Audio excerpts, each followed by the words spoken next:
Welcome to another episode of Mondays with Milt. Now today I'm on the shipping dock.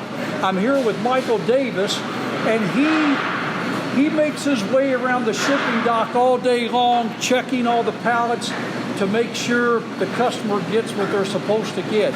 You want to give a little more detail on what you do? Yeah, I just go in. If it's a job like this that's custom ordered, I go in, I check every single panel gets loaded to make sure it's what's supposed to be on the skid and what's supposed to go out the door with the rest of the job. All right. Make sure everything's there. And there's a packing slip that corresponds with each pallet. So if a customer has 2 or 3 pallets, you'll have a packing slip for each one. Yeah, I'll go through and put whatever's on that one pallet and put it on the packing slip, put it on the front. That way when they get it, they just open it up and they know exactly what they got right there. All right.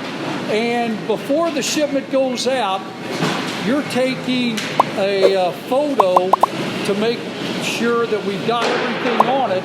So if somebody calls us a week or 2 later, you can look and see what we put on that pallet. Absolutely. Yep. All right. So that's what Michael does on the shipping dock. We try to make sure that the customer gets everything they're supposed to get. So that's all we got this week. We'll see you next week on another episode of Mondays with Milt. Thanks, Michael.